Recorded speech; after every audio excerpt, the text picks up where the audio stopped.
Я соображаю.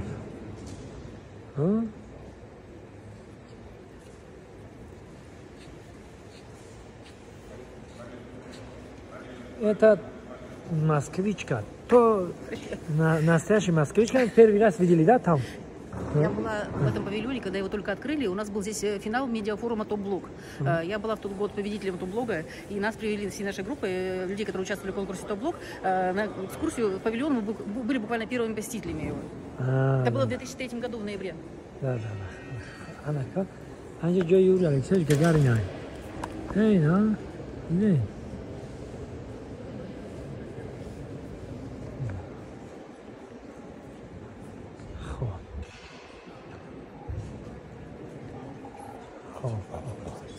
امروز من همشون سراشون خم گلاوه ویخ на телефон.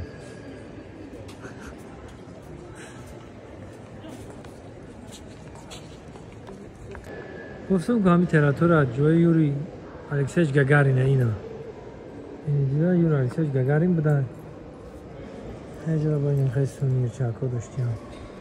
همین شخص انتخاب میکنیم میخوام. خوب. Все вроде информация, да.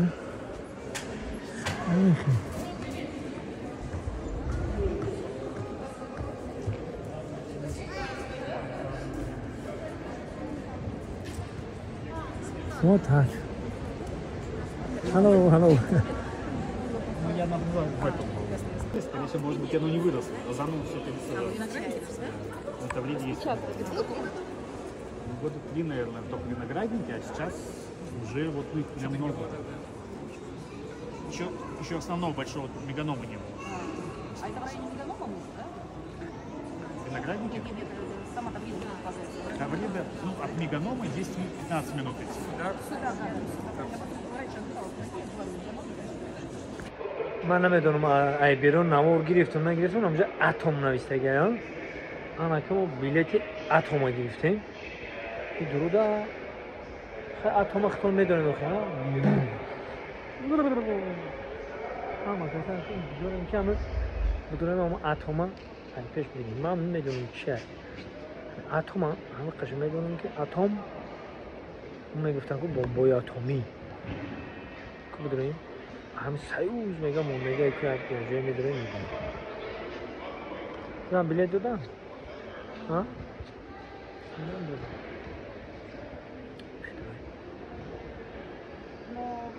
ای امروهای ما ای پیتر بودیانو ای همه جای دیگر نامشو گیرتن ایادون برو اومدم که جای اونجا رو من یکم برای شنیدم شما دمی بیستم شما یکم برای شنیدم Это вот весь как раз музей.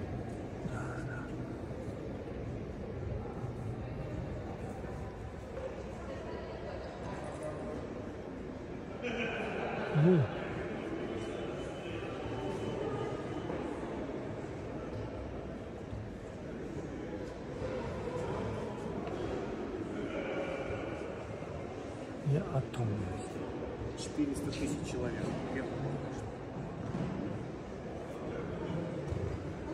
Одновременно 2000 заходят. Может вместить 5000 человек.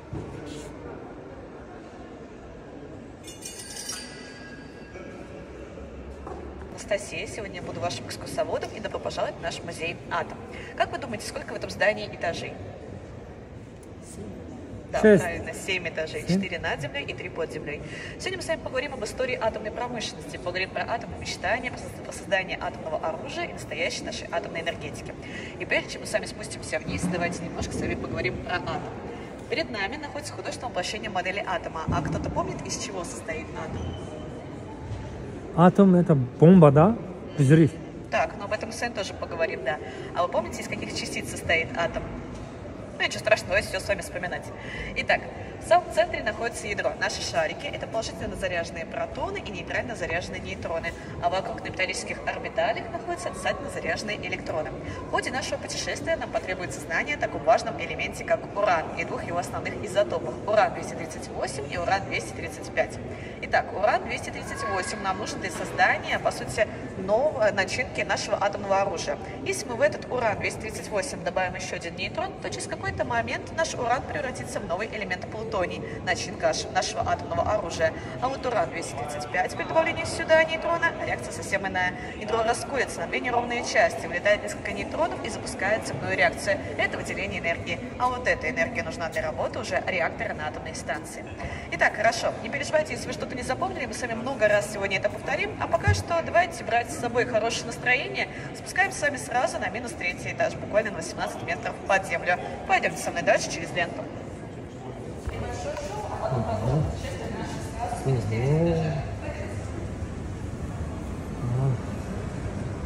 этажей, якın этаж бөлінеді. Я жив. Вы видите активную реактора. Она загружена ядерным топливом и заполнена теплоносителем водой.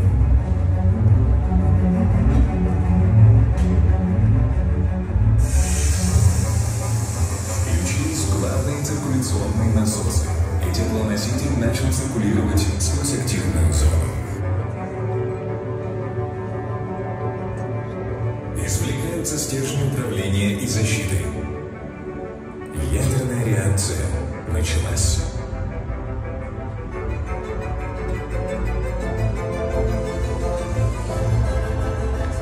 Энергия, выделенная при распаде ядра, начинает поднимать носитель тепла в воду.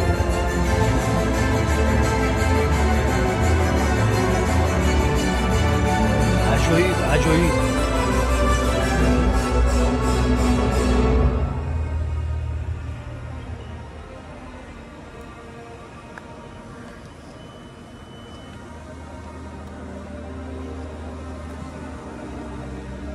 Горячая вода направляется к парогенератору.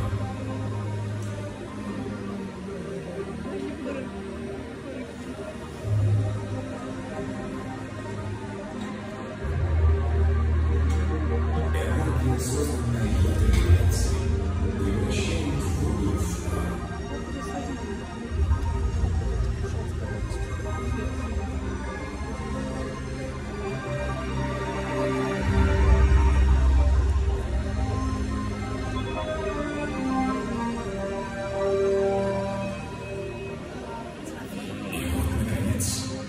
Поступает на турбины и запускает процесс производства электричества.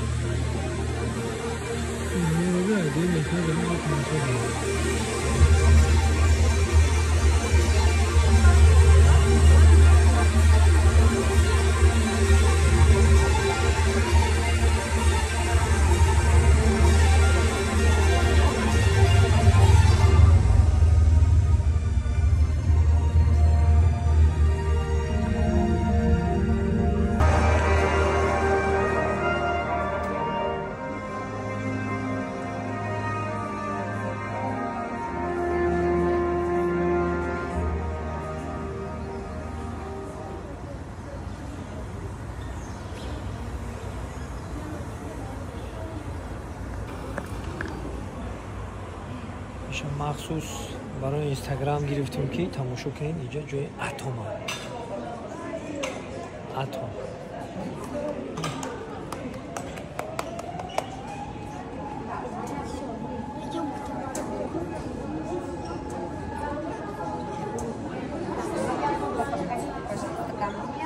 Небольшая копия. На самом деле высота оригинального реактора примерно 19,5 метров в высоту. Так что на самом деле здесь он очень маленький, и, конечно, светяшек как таких нету. Итак, как работает такой реактор? Помните, я вам говорила в самом начале про реакцию деления ядра урана 235. А вот именно этой энергии потребуется для работы нашего ядерного реактора. В самом низу находится металлический цилиндр. Это наша активная зона. В эту активную зону вставляются специальные тепловыделяющие сборка реактора.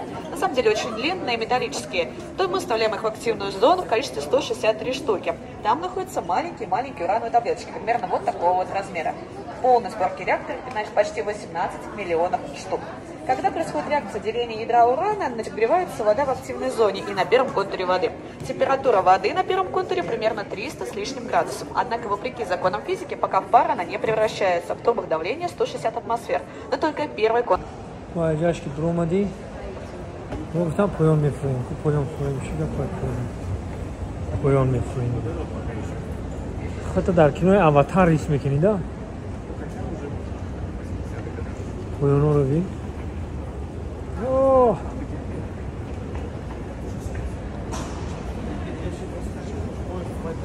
اما تکنولوژیا تکنولوژیا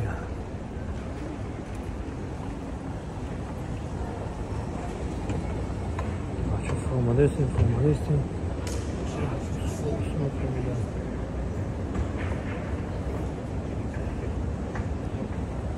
Помню формулу.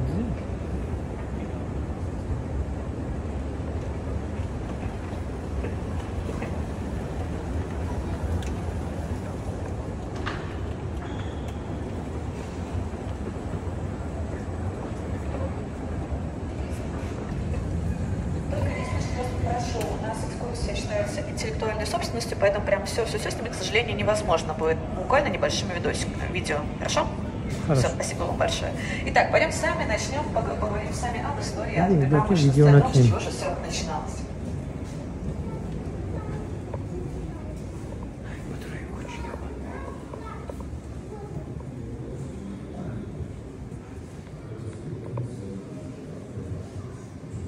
Сразу после Хиросимы и Нагасаки еще 20 августа 1945 года создает специальный комитет на ФСБ и первое главное управление во главе с Владимиром. А вот наш участок становится, по сути, самым главным научным цветом. Как вариант, мы можем опять создать свое атомное оружие, пока что не хватает самого важного – это создаться уранного сырья. Мы раньше не использовали в промышленности и никогда не добывали в таких больших объемах, но именно с добычей все в итоге и начнется. Пойдемте дальше, отправимся сразу в добычу.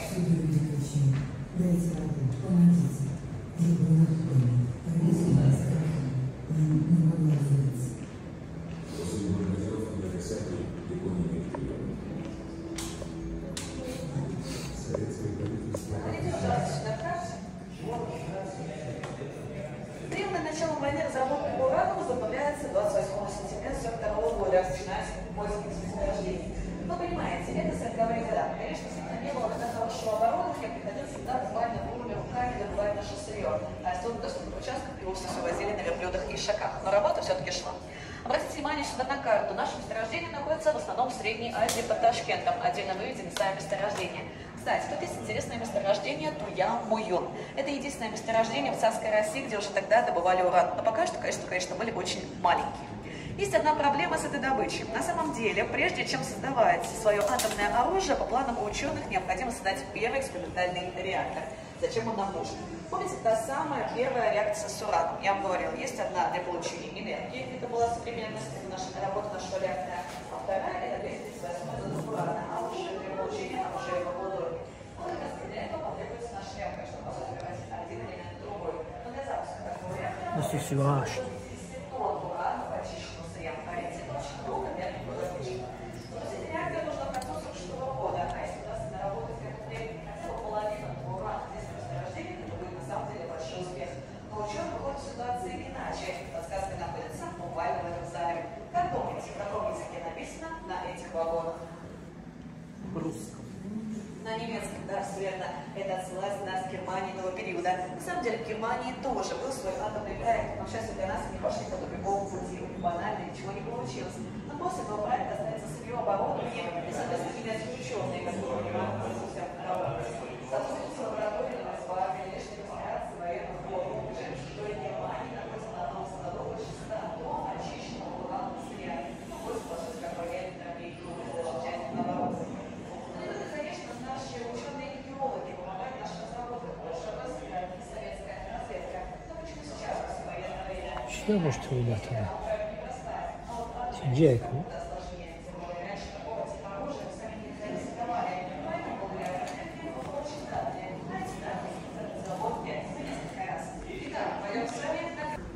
درون چی که هست همین درون رفتم نکن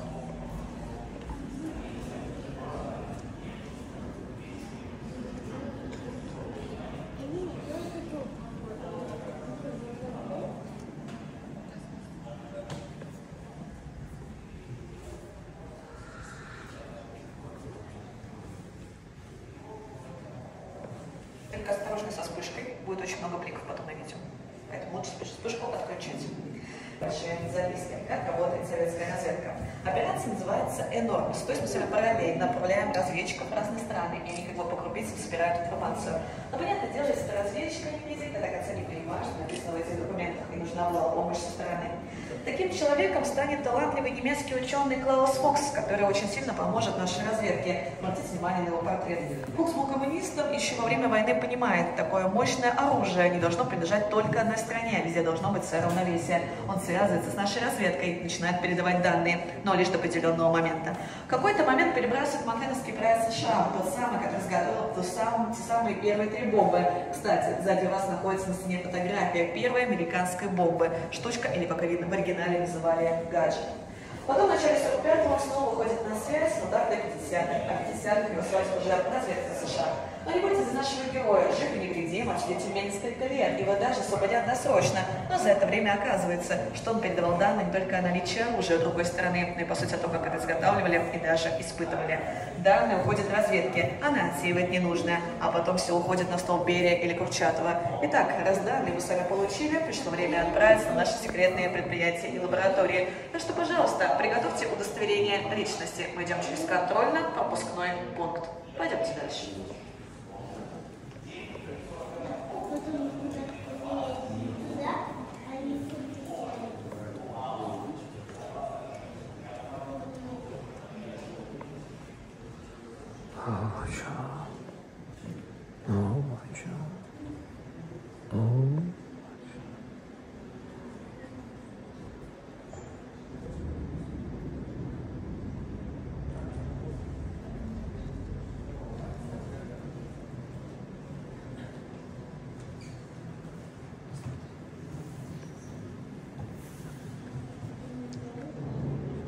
И опять же напоминаю еще раз, всю экскурсию, к сожалению, снимать нельзя.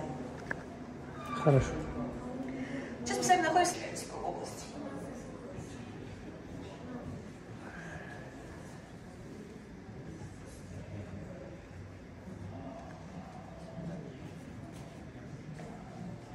Я не буду, слушай, мы занят.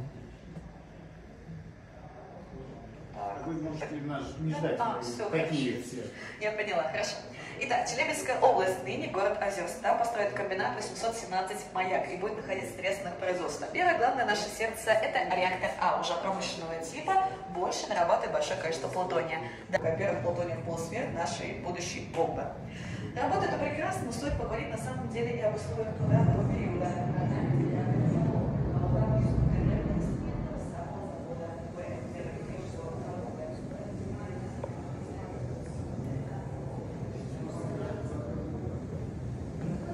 کم کم خمون بیایم تماشا کنیم چه سیوز دیدیم اما چه سیوز ببین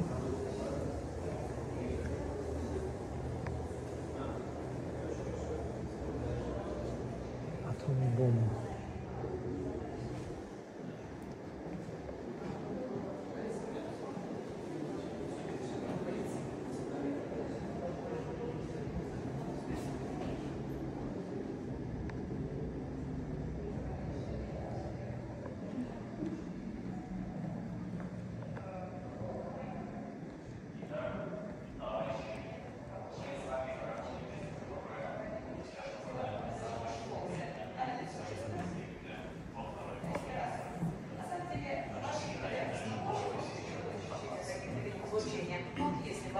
через ваше дыхание или пища попадет в то, что находится в воздухе, там уже защиты никакой внутри нету, и это очень опасно для вашего здоровья. Но обратите внимание за стеклом, вы видите, что, по-моему, не очень-то отвечает требованиям наш костюм. Первое время работали именно так, то без респиратора, то без перчаток. Кстати, даже дозиметр появится здесь не сразу, а когда появится, люди поймут. Итак, перед нами здесь на столе находится макет плутониевого шарика, начинки нашего оружия. Конечно, на самом деле, то, что видите блеск, это обманчивый блеск. Материал сам по себе это капризный плутоний, поэтому сразу покрывается коррозией. Есть еще одна проблема. Как думаете, сколько такой шарик мог бы весить? Мы с вами выяснили, нам для перекуса урана. Сколько? Да, на самом деле в области к 10, на самом деле весит, скажем так, даст меньше ударную волну. А если вы оставите заряд здесь на вышке, то ударная волна будет намного больше.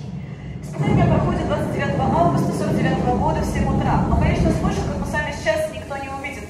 Бункер стоит очень далеко и надежно, буквально примерно в 10 километрах от эпицентра. Но когда люди выйдут отсюда и доберутся до центра, они поймут, что от этой вышки соседних построек буквально ничего не останется. Все, буквально по одному. Военная техника, стоящая на расстоянии, где-то отлетает, где-то разрушается. Разрушаются даже танки. А это означает одно. Испытание заканчивается успешно и заканчивается монополия на атомное оружие у США. Теперь у нас тоже есть такой же тип оружия. Итак, пойдемте с вами дальше, посмотрим на сам момент испытания. Конечно, настоящего окошка в бункере не было тогда, но мы с вами добавили сюда его специально, чтобы посмотреть воочию, как же это могло происходить. Итак, буквально через полминутки снова начнется наше испытание, пока обратите внимание здесь на стену. Как раз таки здесь уже документальная фотография момента вспышки, как происходил наш взрыв. И последовательно...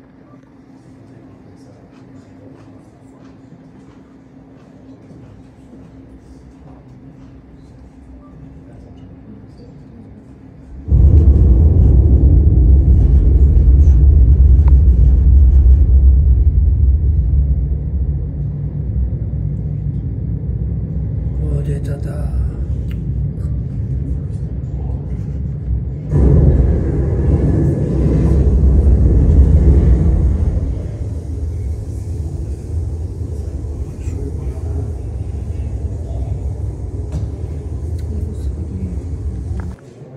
Ну, по-простому, это Челябинск, это Москва. Нет, это как раз таки здесь две разные страны. Здесь Советский Союз, а здесь США. И это примерно будет всю нашу дорогу именно так идти, половинка на половину.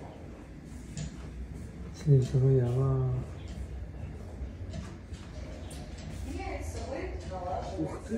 Надо, вы слышите, там, на поле. идет.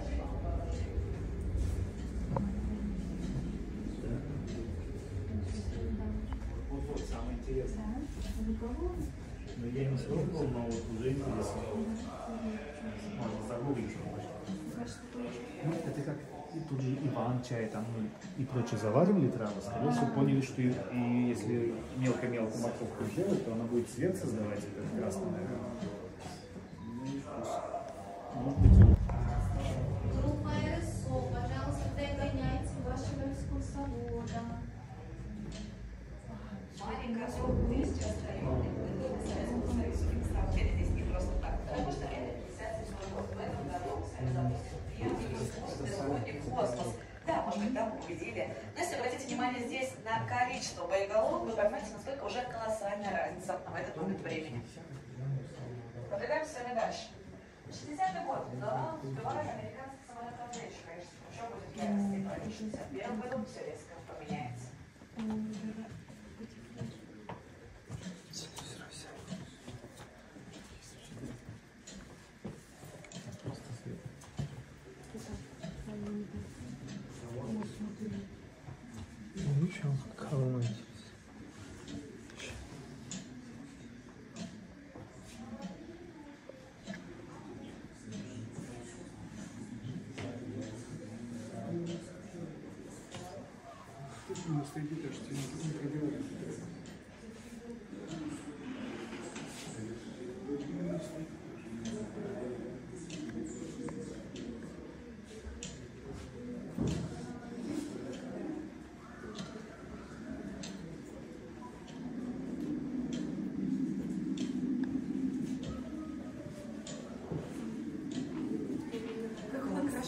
Кстати, а помните ли вы, что хорошего и знаменательного происходит в нашей стране в 61 году?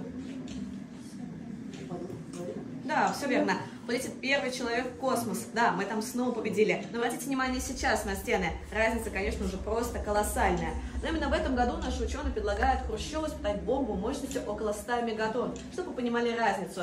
Тот первый заряд РДС-1 это около 22 килотонн. Разница, конечно, просто невероятная. Но, конечно, Хрущев соглашается на такое предложение, да. Но ученые понимают, 100 мегатонн это очень много для нашей планеты.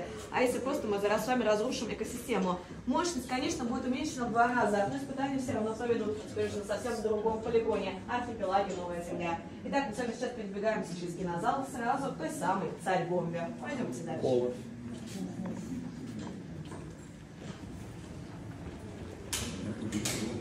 СССР испытывает собственную водородную бомбу. Говорили, которые уже позволяют сбросить вес самолета. Один из создателей первой советской водородной бомбы, Андрей Сахаров, позже вспоминал.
هر جای شما که اینا تمام اینا تلویزیون‌های سریاست.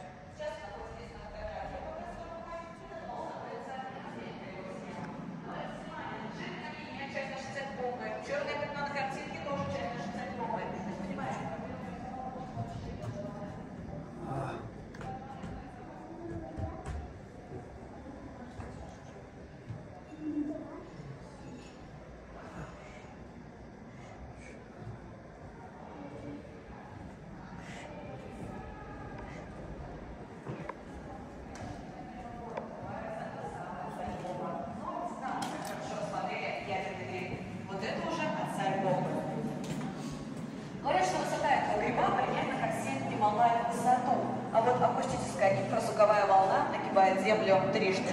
В этот момент все люди понимают на нашей планете, если начнется атомная война, то уже точно никогда не будет победителей. Это ускоряет подписание мирного договора.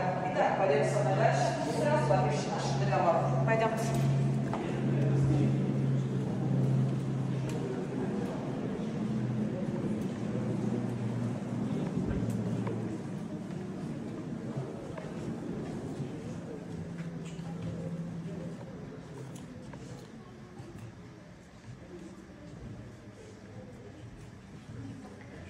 Конечно, на самом деле сейчас мы с вами находимся не в пульте управления полетами или подрывами, это обычная телестудия. А вот на экранах 5 августа 1963 года, момент подписания Московского мирного договора. Пока подписывают только 3 страны – СССР, США, Великобритания. Договор предполагает возможность испытания атомного оружия в 3 средах – космическое, воздушное и подводное. Пока одна среда останется, это подземная, тут еще можно проводить свои испытания. В нашей стране проводили их даже в мирных целях. Так тушили подземные факелы, создавали искусственные озера, даже хотели менять русло рек и проводили важные геологические разведки. Все это было. Но, конечно, да, мы не первая страна в мире, которая испытает свое атомное оружие. Однако мы станем первыми, кто починит атом себе уже в мирных целях. Предлагаю нам с вами немножко выдохнуть и просто помечтать. Пойдем со мной дальше, на этаж выше, в наше время мечтаний.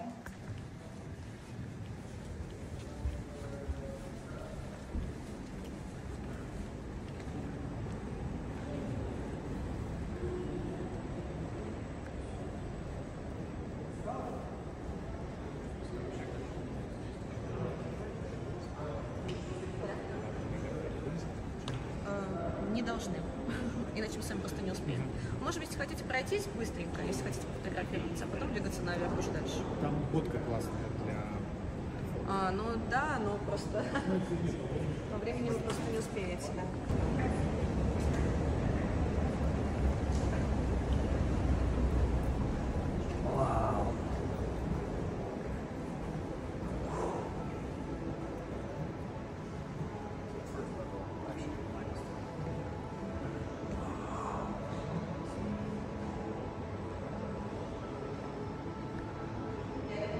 Вау.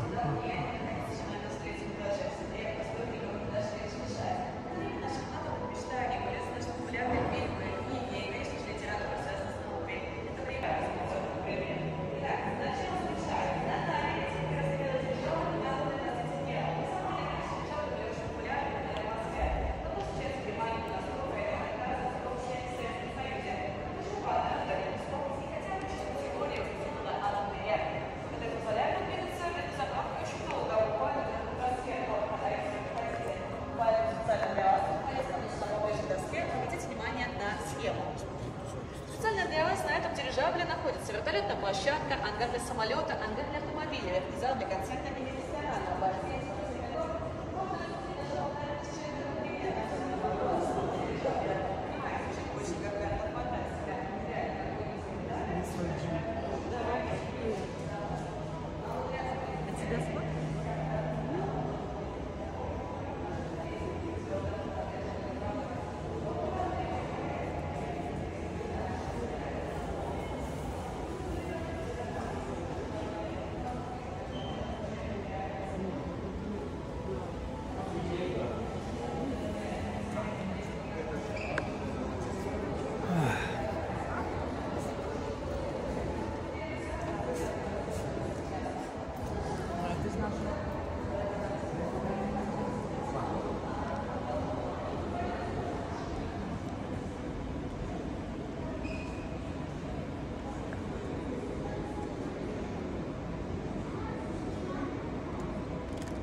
چیزایی که من دیدم افسوس شما دیدن رو میتونید اینجا اومده دیدن نکن.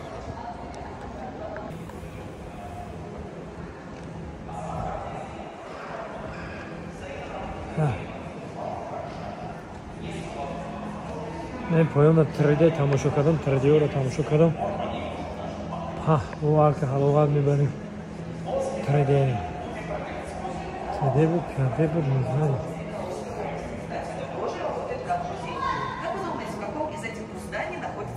Реактор. Прям можете показывать пальцы. Здесь реактор, а пульт управления такой же, который за моей спиной. Здесь или здесь? Хочется верить, что здесь. А на самом деле здесь? Ну да. А как вы думаете, зачем такую красоту построили? Все верно, да, просто для конспирации. 26 июня 1954 года запускается наша первая атомная станция. До 2002 года работает наш реактор. Да, был маломощный, но однако его держали не только для получения электроэнергии, но и для экспериментов. Кстати, это самая тест-3 создается именно здесь, на территории Обнинской станции. Ну и, конечно, создавали радиокомпрепараты и создают по сей день наукообменные ракеты. Для обучения.